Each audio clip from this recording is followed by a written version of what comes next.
Welcome back to Infinitix Motovlog Edition.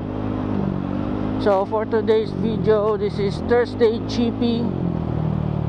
Naway walang ulan sa taas, no? For the past few days, umuulan-ulan, maambon, gano'n. Sana magpakita na yung haring araw. Ang lamig ngayon, grabe, December cold. Woo! Grabe.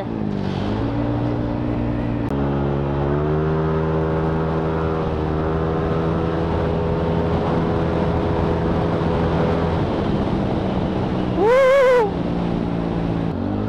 And sa Cubao na agad tayo.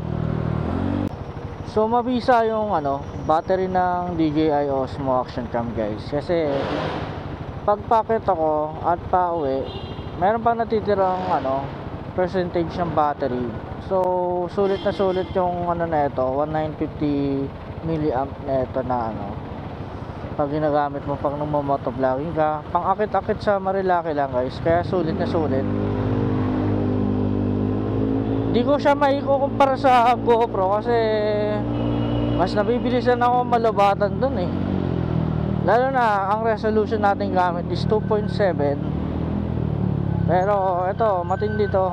Lalo na may built-in storage. Pag nakalimutan may memory card, makaka-record ka pa din kahit pa paano. So I'm gonna explain, guys, kung bakit ako bumalik sa pagiging kargadong motor, no?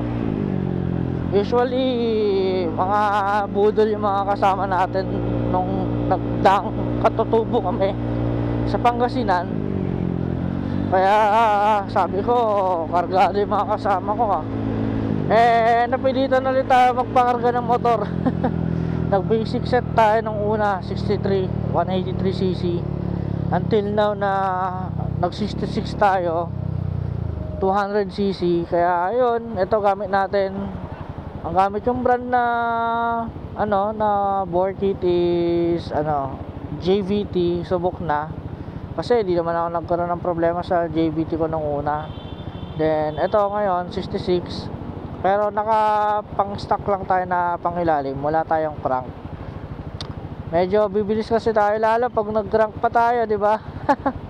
Mga plus 3, plus 4, plus 6, plus 9, plus 12, mga TRF yan, mga MTRT, grabe na yun eh. Abot yan ng 232, pero over na yun kasi tayo pang touring set lang. Yung tipong makasabay lang, no? Pero malakas yung power. Na dyno ko na to sa sa Sierra Speed Tech. So umabot siya ng 27 point something HP. So makunat yung pang dyno nila, kaya expected natin na sa 30 plus yung yung HP nun. Kung sa iba, di ba?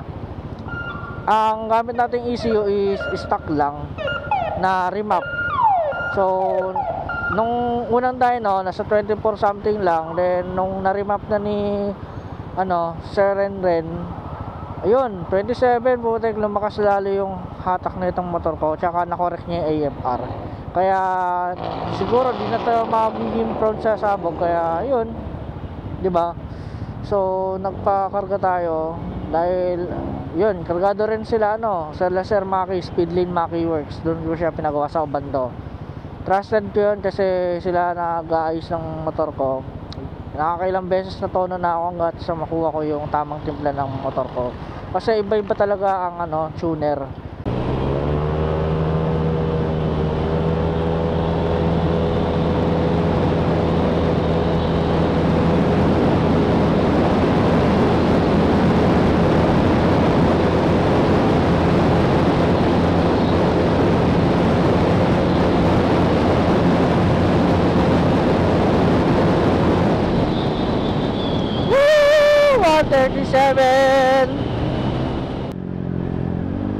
Grabe, napakalamig.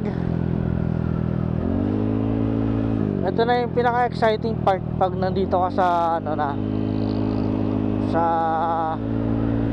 Providence.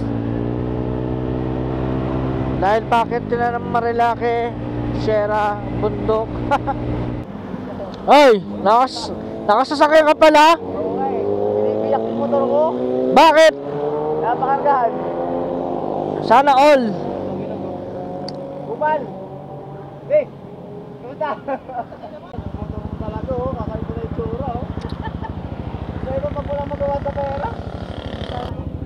Ah, pinakulayan mo na pala yung ano, sa ano? Ayun kasi swing arm sa akin, binaligtad ko. Ah. Una na ako. Yan ka. Una na ako. Sige.